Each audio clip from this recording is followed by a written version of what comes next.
What's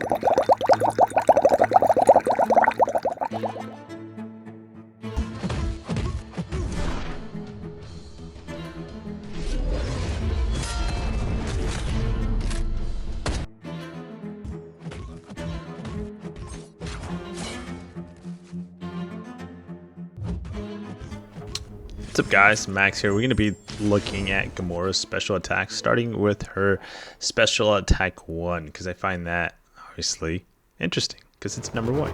But looking at the fight going against Red Hulk, she's dealing 622 bleed per tick, which is 100% guaranteed to deal damage, bleed damage, and I had 5 crits, 6 buffs. Now I'm maxed out at 25 and 25, dealing over 1576 or 1576 bleed damage guaranteed. No deep wounds are active at the moment. The tick is going. It definitely ticked more than I believe it should have.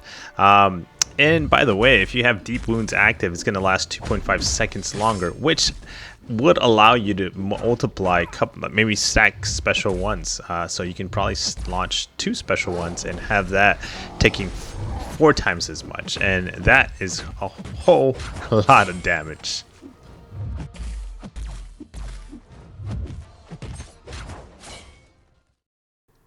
Now let's take a look at special numero dos. So here we're going up against Star-Lord, a little bit of class advantage, but on her special 2, basically another 100% chance that it's going to be a critical hit, along with 80% chances to inflict an armor break debuff, removing 1 armor up buff, and reducing armor rating for up to 409 seconds. 409 for 18 seconds. The beautiful thing about the God Slayer on armor break is that it gives it 50% potency, 60% duration, and plus 150% ability accuracy. So you'll probably be landing quite a good amount of crit hits basically through the entire fight after launching a special 2, which becomes a lot of fun. And if you can do 2 special 2s back to back, that would be amazing. Now let's talk special 3 for Gamora. It's going to be my favorite special out of all. A lot of it has to do with the fact that she's going to have a 100% chance to gain True Strike buff. And what that is a buff that basically allows her to ignore all armor, resistance, auto block, and evade. Evade being my favorite because you can see there a bunch of the evade fells are triggering on Ultron because he's just evades like crazy. Now this Ultron is from Act 7 Chapter 3.1. He's one of the bosses that is quite of a pain if you don't have someone that has, you know, somewhat of an evade counter, right? The coolest part about this too, by the way, is that you can refresh the True Strike. It's a buff, so you parry, look at this heavy, refresh. Such a cool feature that she has. Again, if you can get this refresh with just a simple heavy. It's part of her kit, and you can do this by, you know, just a simple parry. I think that's the way I like it. By the way, too, because God Slayer is active, I don't know if you caught that towards the beginning. There was a 100% chance to inflict a shock debuff, you know, causing energy damage over 10 seconds. But if the opponent's a robot, which Ultron is, it inflicts DJ. But quite a good, easy fight overall with Gamora. Love the special 3. So one of the interesting things I mentioned as we were going through her special attacks, there was a term called God Slayer. God Slayer Blade, God Slayer Strike. So in her special attacks, in her ability, she reads, Gamora begins each fight with a God Slayer Strike ready, which has 65% chance to activate during each special attack.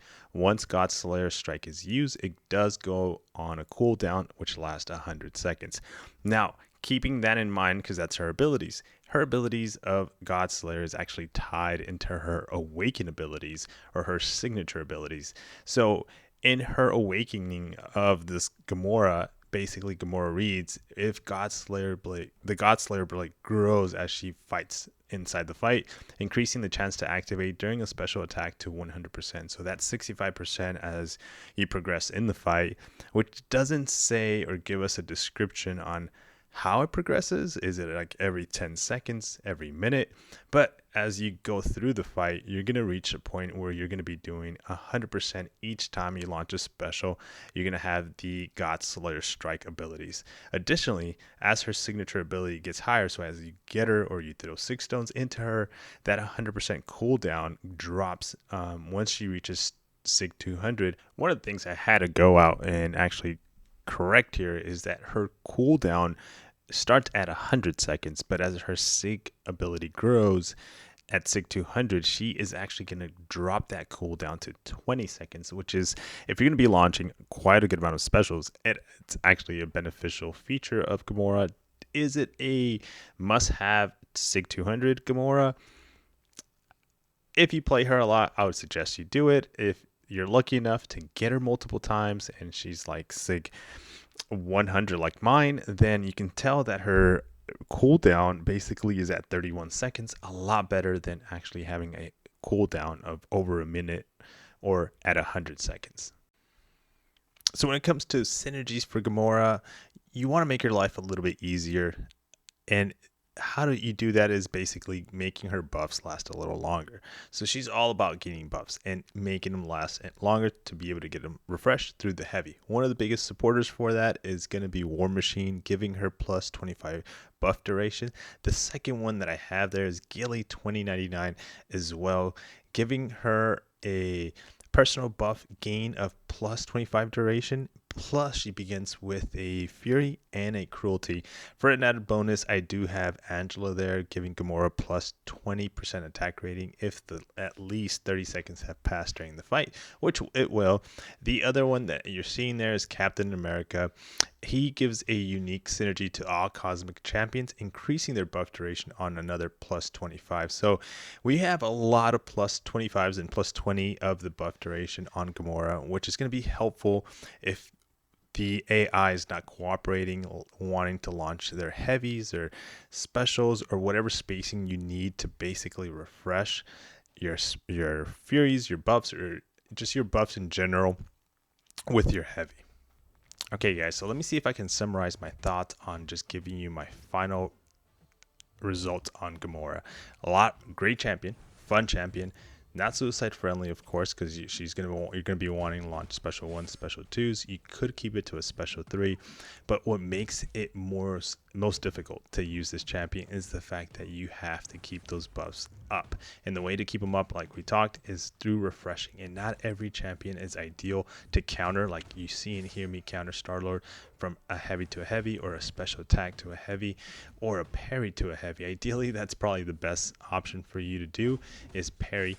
Get yourself some time, play it safe, but not every champion has that ability to be able to, or you're playing a node that's not stun immune, right?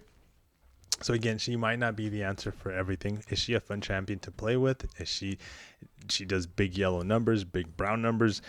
Yes, she's gonna be doing those, but I feel like if you have her and you have other champions in your roster, you're probably better off ranking up those other champions. I think she's a great tool at a rank 2. That's where I personally have her. Will I rank her up to a rank 3 anytime soon? I think not. I think I have other champions that I need to rank up to rank 3, but she's quite loads of fun. They definitely did a great job at buffing an old champion that we probably wouldn't have used or seen or maybe looked at as an option, as a counter for probably difficult content. Now she's probably considered in part of the conversations at looking at who do we bring, what champion do we use. Again, she can stack tons of damage as long as you can keep that heavy situation up. But look at those crits, 25, 25, 35. You're going to enjoy having this champion. Well, like I said, it's up to you. It's what you do in your account. But in my account, she's going to be staying at least rank 2 for a while. Once I figure out my other rank ups, then there's some resources left for Gamora. I probably will be taking her to rank 3. And I don't know if I would be using her, though. That's the question. This is probably just going to be like, hey, don't want some items to be going to expiration, so I'm gonna just rank up this champion. But that's just my final thoughts on her. Very difficult to use, especially because she has to do a heavy to refresh those buffs. But if you can have a perfect scenario where you can counter the champion and it's not too difficult to do these heavies, I think you're going to enjoy having this champion. So those are my final thoughts. Let me know what you think. Let me know if you enjoy Gamora, playing her, or have you already ranked her up to rank 3 and you got to use her and got her playstyle, her spacing of the heavy, and she's a great tool for you. Let me know. We'll love to know who's actually out there using Gamora all the time. Thanks for watching, guys. I'll catch you on the next video. Peace.